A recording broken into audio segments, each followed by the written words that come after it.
I tell you what's been on my mind? Sick and tired of the 9 to 5 in the city life. Hello you guys, welcome back to the Farmhouse Knitting Podcast. My name is Dayna, and this is a knitting podcast where I share all of my projects that I'm working on. Currently trying to plug on through my whips list before I cast on anything new. I do have 2 finished things to show you that I have finished, and I'm so relieved to be done with. I do still have quite the long list of whips that I'm trying to get through by the end of this month. So today, as of recording, is the first day of September, and I'm having a baby in October, so I have a list of projects that I'm trying to finish before the baby gets here, and I think, fingers crossed, I think we're doing okay. So I wanted to show you those 2 finished things and then show you some progress on some of the other things I shared with you guys last week. So grab your knitting and something to drink. I actually have 2 things to drink today. Neither are super exciting. Well, one of them I guess is. One is like a necessity. I just have my water and my apple cider because I'm really dreaming of fall. I'm just really hoping. And I have my mug that says Eat, Drink, and Be Cozy by, I think the Etsy shop is called A Little Tinsel. I'll link it below. I don't know if she's still making mugs. It's from a while ago. So, yeah, grab something to drink and I will show you some of this progress, which is really exciting. So, I am learning that I take on too many whips at one time. Are you the same way? I'm a little embarrassed that I had 10 projects that weren't even like those old projects you forget about and you don't want to work on for a long time. And you're like, oh yeah, I do still have that blanket I've been making. Not even that kind of project. It's been projects that I recently cast on, and I just had so many of them. And I'm learning something from doing this, not experiment, but this challenge, I guess, to myself of finishing them all. I'm learning that going through to like next year, I'm going to try to keep my whips, and you guys hold me accountable, please, to like 3 to 5 projects at a time, because what I'm noticing is I love all these projects and I'm really excited to work on them. None of them feel like a burden to be knitting. Like none of them are that kind of project where you just are finishing to finish right now. But they don't bring me as much joy as they would, I think, if I could like focus more on those, because I know that these are like, they've been months long projects. And so yeah, that's my goal moving into my knitting later is don't take on so many whips, because then I can get through them faster and cast on new things, because that's really what I want to do is I just want to knit all the things, right? I don't know, are you the same way? I want to knit all the things and I want to get all the new squishy looking yarn. So I'm going to do that. I'm going to rein in my projects. Perfect world, right? This is stuff we probably all say like every year. I'm not going to have as many whips at one time. And then here we are in September, back on the whip train. Okay, so I do have 2 things to show you guys today that are completely finished. And then, I'm digging into my gigantic bag and trying not to squish my husband's beloved. Actually, no, this one I think was my plant. This Monstera. My husband's the plant guy, but this I got when we moved into our farmhouse and we suddenly had a sunroom to decorate. I was able to get new furniture, so we got like a bench and a little coffee table, and I got a plant and a hutch. The rest are all his plants. So I guess I don't feel as bad if I abuse this plant a little. I'll still feel a little bad, but I don't have the green thumb.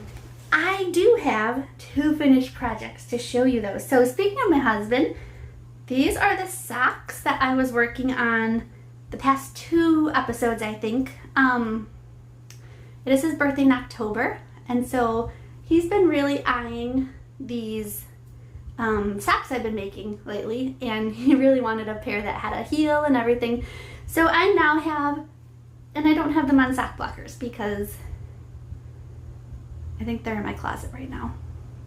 I'm not sure. I think they're in the closet. But I do have 2 finished socks for his birthday. He knows they're coming, but they're cabin socks, and I knit these with, let me remember, I'll put all the info below because I know it was Rowan pure worsted wool. I'll put the name of the color in there and everything in the description below. What I ended up doing was I totally made these up as I went because it's a very heavy worsted weight yarn. So I did, let me think, knit 1, purl 1 for the cuff, and I did 10 rows. And then I think I did about, I'm trying to remember. I can't remember the exact amount that I did for the leg. And then I did the slip stitch heel with the heel flap. And then he wears a size 10.5, US men's 10.5.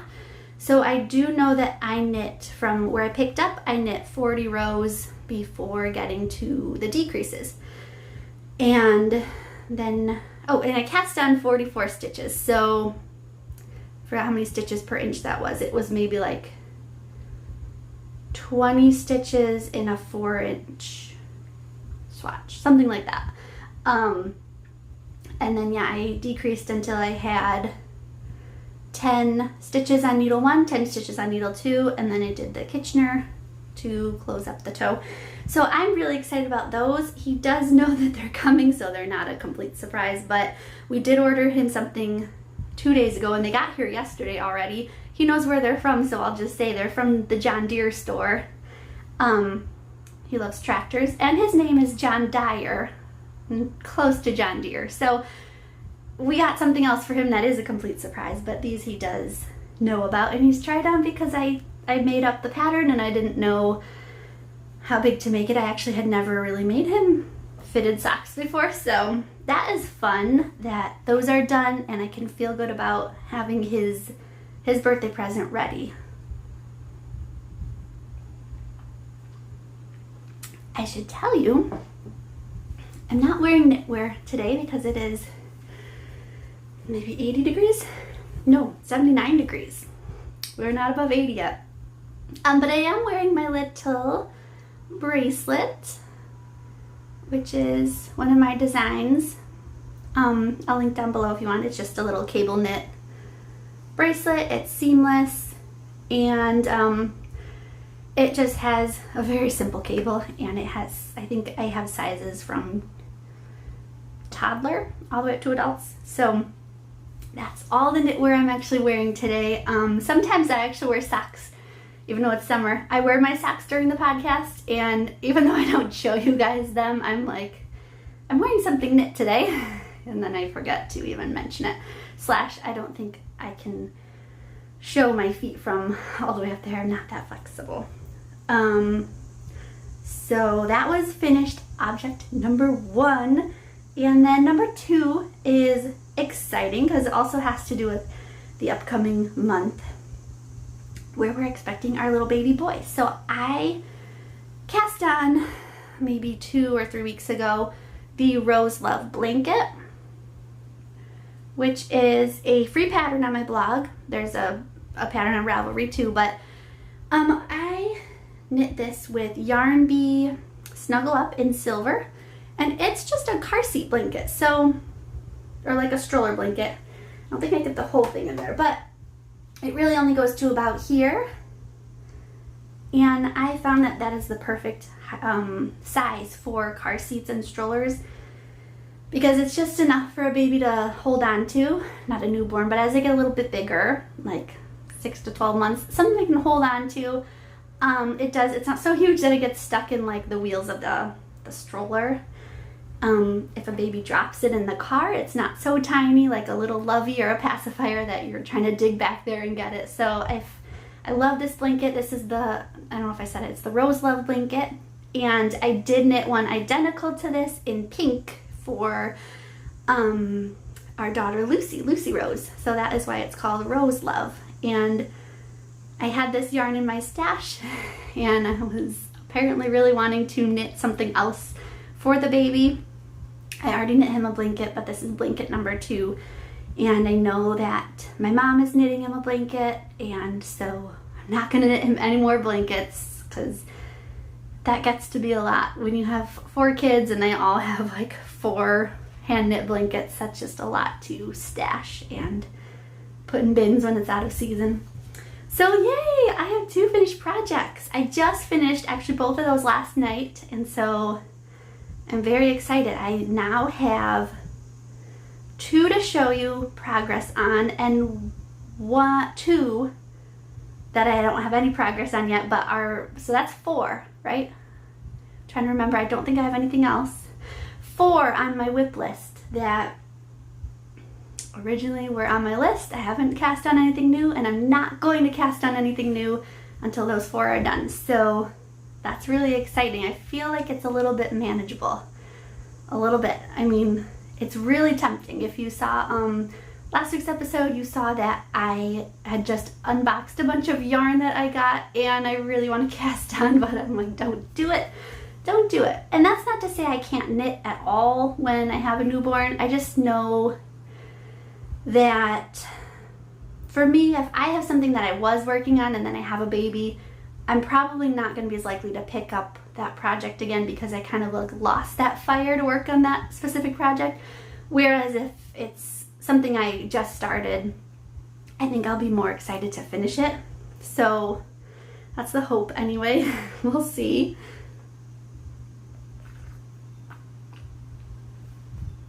And I don't think I said my intro of where I'm even from. I hope I said my name. But I live in the woods of northern Illinois. And so we live in the Chicago Blackhawks country. Literally the country, but we are, I guess, technically outside of Chicago. So quite a ways outside of Chicago. But anyway, I have my first whip to show you. Whip number 2 is a little bit sad because I actually have to frog some of it. I was doing part of it wrong. But it's my crochet project, and I do not claim to be an expert at crochet. I'm not an expert at knitting either, but definitely not very super skilled at crochet, so I don't feel as bad that I have to rip that out. I don't feel like such a goof that I did something completely wrong for quite a while. So the next thing on my needles is from, let's see, I will show you the yarn first because everyone loves a little bit of exciting yarn, right? So this is a pair of socks, just vanilla socks. I'm using the Crazy Sock Ladies vanilla sock pattern on 9-inch circulars. And oh, that's another thing, I'm excited to try my 9-inch bamboo circulars very soon once I finish all of these. I didn't want to do it once I was done with one sock because if it didn't turn out, if I had a different tension, I didn't want 2 different size socks. So what I'm using to knit my socks are the Sand Dollar colorway from Leading Men Fiber Company. Arts, something like that. It's linked down below. And I believe the base is called Showstopper, and it is fingering weight. I don't have all of its info, but I'm pretty sure it's an 80-20 blend. And I am doing, this is in my main color, and then for my, let's see, I'm not doing heel, so for toe and cuff, I have Mandy's Makings, one of the halves of A Beautiful Rain from her Share Pair. And I'll show you, once again, not blocked and not on a sock blocker. I did finish sock number 1 while we were on a road trip this past weekend to Michigan for my sister-in-law's wedding, which was really fun. Very hot, and we were all soaked in sweat, and I did not faint, so that's a positive because there's been a lot of fainting this pregnancy. So I used the Mandy's Makings up here. And then I just love how it picks up kind of the darker rustic tones of the sand dollar. And I like how, I don't know, I'm not a huge knitter of, I guess, colorful, like self-striping or yarn that has a lot of speckles or anything like that. If it's really bright colors and you see like these remind me of when you're playing Pac-Man, like old school Pac-Man video games, and you just see the little dots of bright color. That's kind of what it reminds me of, but I like how this is more rustic, kind of natural tones. I don't know why I couldn't think of that word. So for this sock, I just pretty much followed Crazy Sock Lady's pattern. I don't think I made any modifications. I didn't change the color for the heel because I wasn't sure I had enough of the contrast color of this. So turns out I do, or I'm going to, because I have my cuff done of sock number 2. And I have the cuff, so this is more than enough for the toe. So I probably would have had enough for the heel, but I'll just add whatever's left of this to my stash of scrap yarn that one day I will make a scrappy pair with. Not super scrappy. Like I said, I don't really do stripes and super colorful socks or anything like that. Doesn't mean I don't like them, I just gravitate more towards the natural colors. So add that to my stash, and one day, hopefully 2022, you will see my first pair of scrappy socks. We'll see. I did really like how, it's not really scrappy, but I made a pair of shorty socks with Mandy's Makings, and I had a cable in it, and that felt a little bit more like me because it wasn't just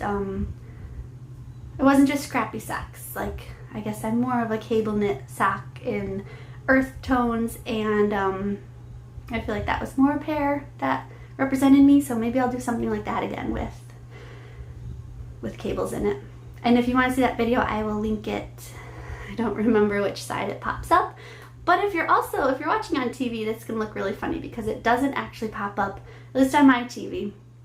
I'll watch videos and someone will point, and like a little card is supposed to pop up with a video that you're talking about, and our TV doesn't show it, so it just looks really funny. But I'll link it down below too for if you want to see what those look like. So I'm excited. I have one entire sock finished, and it fits. I had to, really try to fit it on me because socks these days are very hard. Shoes are very hard. Everything is hard to put on right now. I don't remember how many weeks pregnant I am. I think I might have said 33 last week, but I think I'm 33 weeks this week. I don't remember. All I know is that I need to get his nursery ready and bring the baby swing up, and I really feel like I haven't done a lot to prepare for this baby other than I made a bunch of freezer meals. But as far as like, I haven't gotten baby gear out or anything like that. I'm still working on hanging up his clothes in his closet and all that good stuff. Okay, more knitting. So I have one more whip to show you, and this is the Tragedy. That is my crocheted Shrug, Hayride Shrug by Tales of Knots. Oh man, that's heavy. If I can turn it. So what I did is I brought my Della Q bag, which I'm not even going to try to show with all the stuff in it. It's really heavy. Check out last video if you want to see me show you all the nooks and crannies of this bag.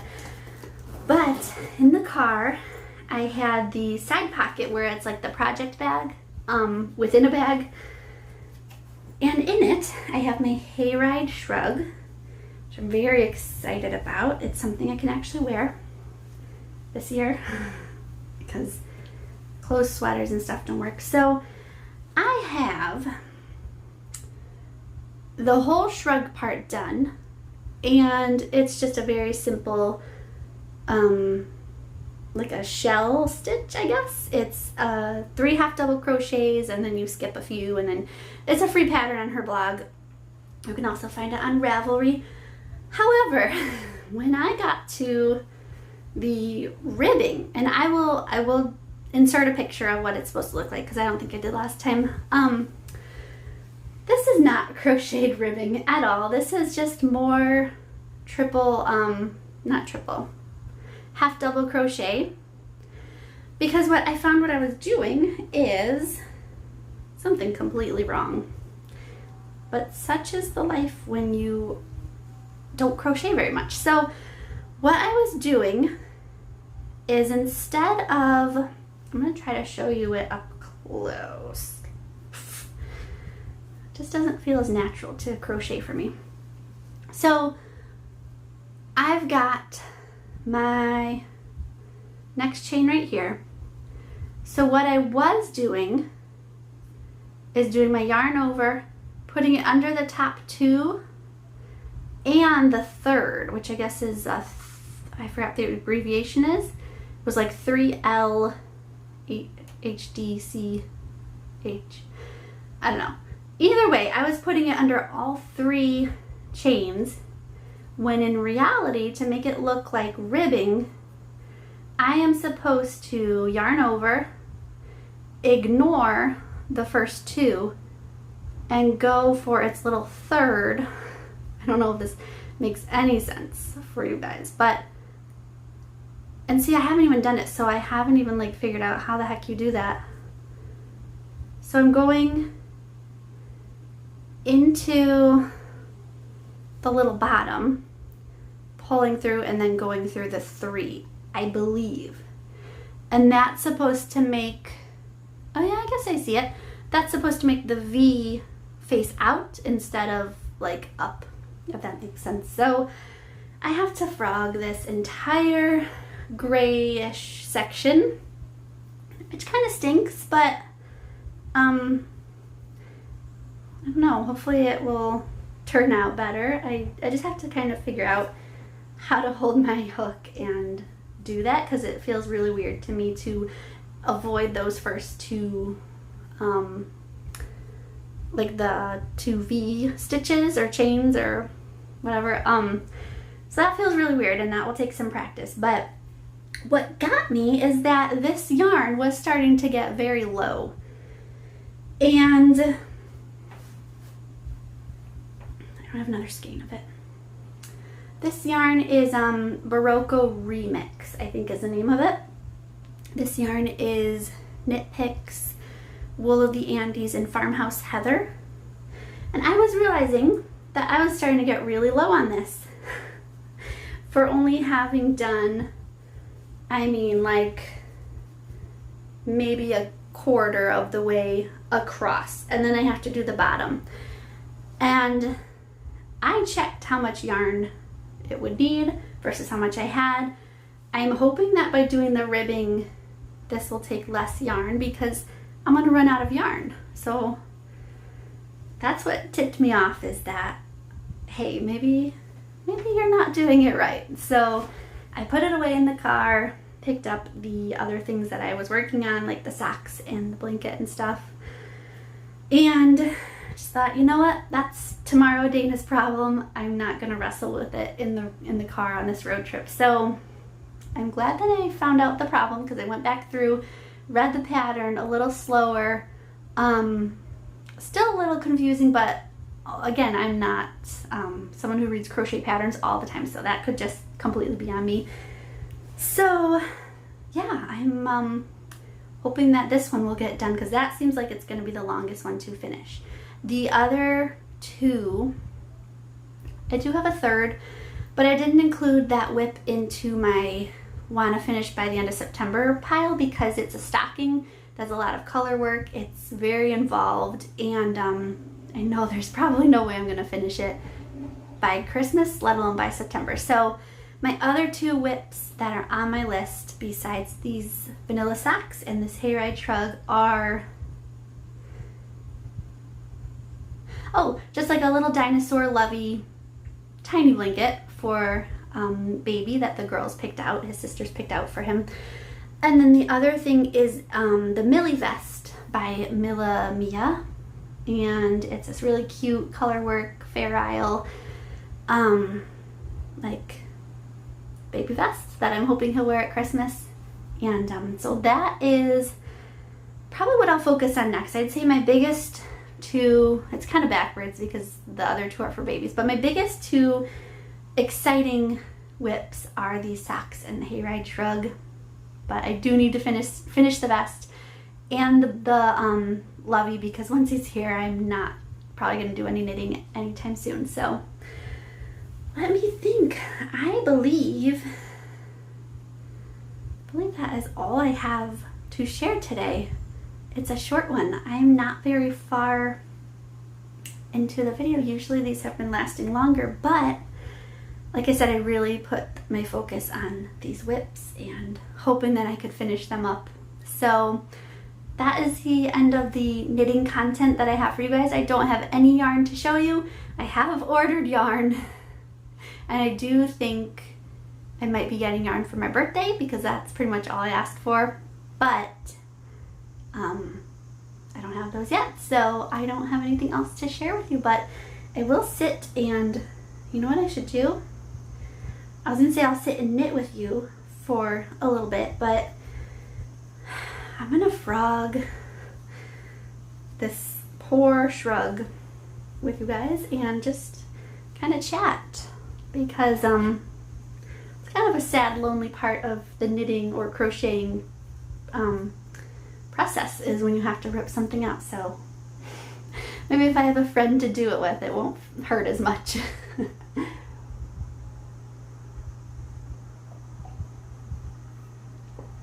So, I'm trying to think. We have not been up to very much. We did go on our road trip, and we went to Michigan. We made it there with plenty of time before the wedding started.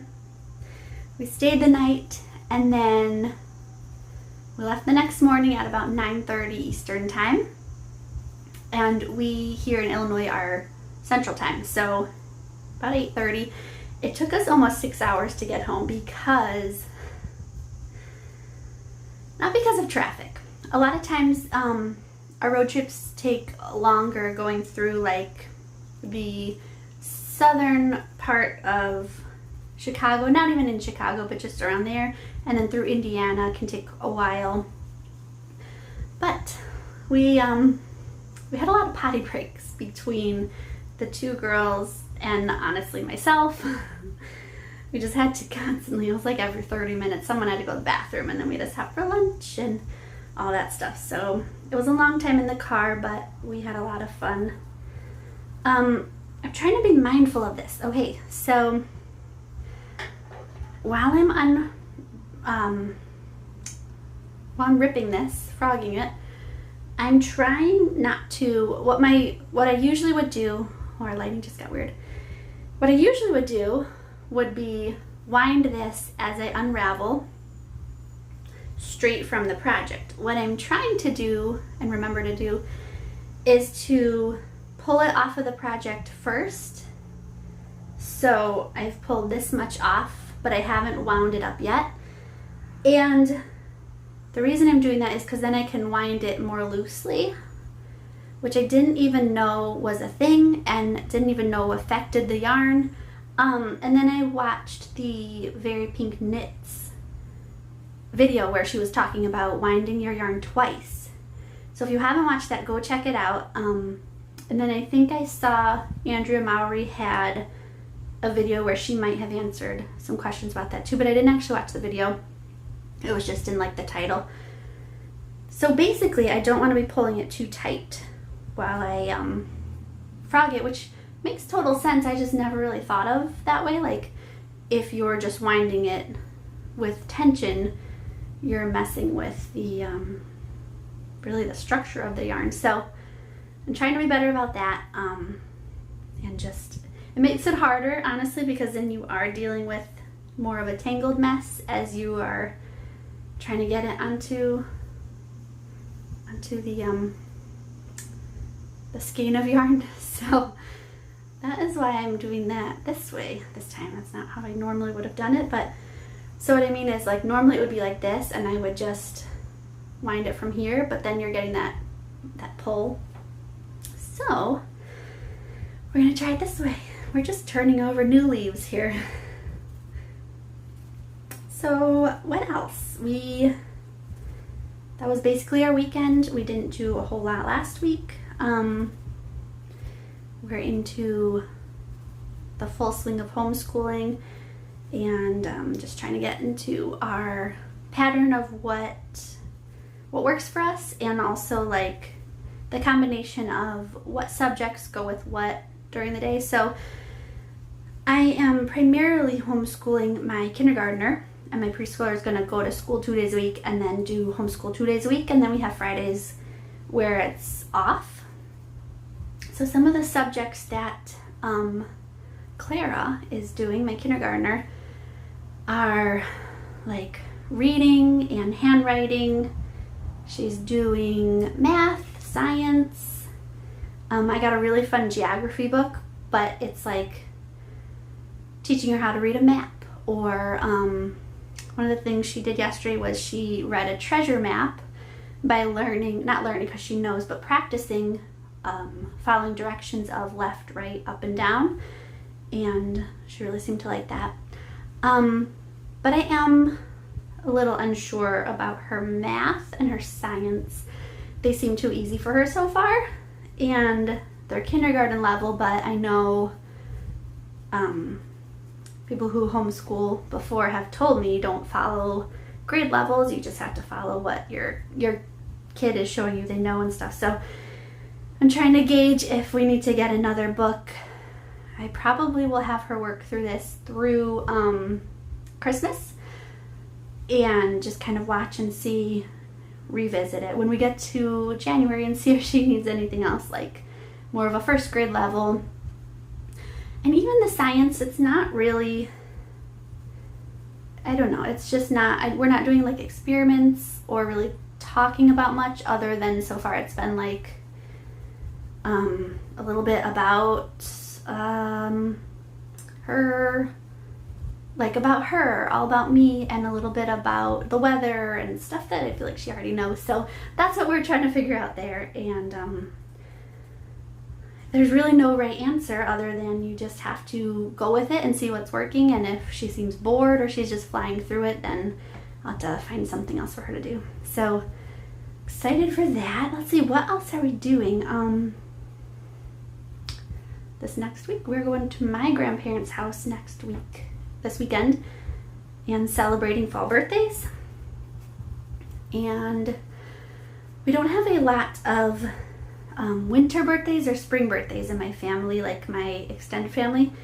We were very heavy into summer birthdays and fall birthdays, so we would kind of do get-togethers with that theme where you just kind of celebrate everyone, and it's just a fun time to get together. So we're gonna do fall birthdays this weekend. It is Labor Day weekend here in the US, so my husband is actually off on Monday and we get a long weekend. And we don't have anything fun planned. We need to get working on our chicken coop, but really we need to get the baby room set up, because right now it still says Lucy on the wall, and I know he's not going to be in there anytime soon.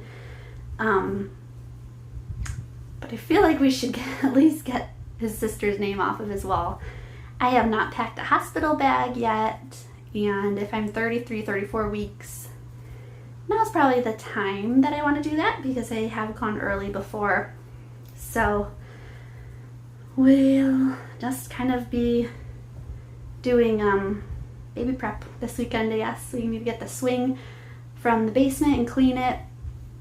I was listening to a podcast about, I think it was called Your New Puppy, because we do have a puppy also, and it was about puppies and babies and how we don't think about it, but getting a lot of that gear out ahead of time that makes noise, so breast pumps and baby swings and stuff, and just practicing having it on and turning on the noise can get puppies used to and even dogs, not even puppies, can get them used to the sounds of those things, so that when you're kneading it and you're like trying to put a baby to sleep, you don't have actually your baby woken up because the dog's sitting there barking because he's terrified of the noises that the breast pump makes, which honestly, me too. Those things make really weird noises. I feel like they're always like whispering weird things. So your mind goes crazy when it's middle of the night and you hear those noises. So that's what I want to do this weekend, is to get kind of those loud things out and get him used to some of those noises. And also I think just getting the girls used to it, because I know our 1-year-old, almost 1.5-year-old, is going to try climbing in the baby swing and all that stuff. So just getting it out of their system a few weeks beforehand.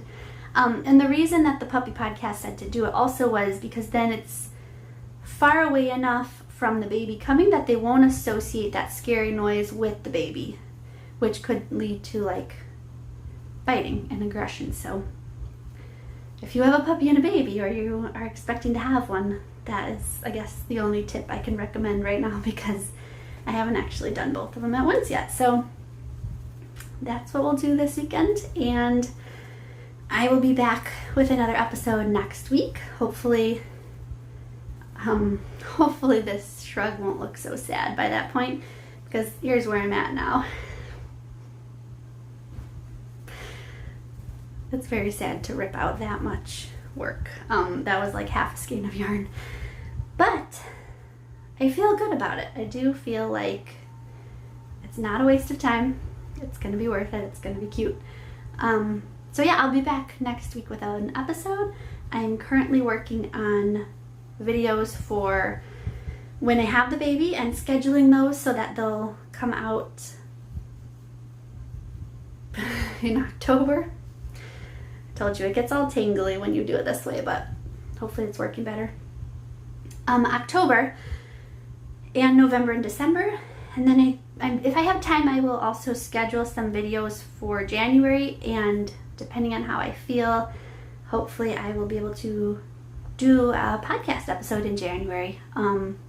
But just in case, there will be something for you guys to watch every Thursday here on my channel, and yeah, so I've been pretty much doing those and knitting and crocheting. So I will leave you guys there, and I'll see you guys next week. Thanks for hanging out with me, and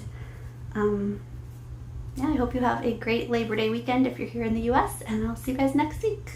Bye.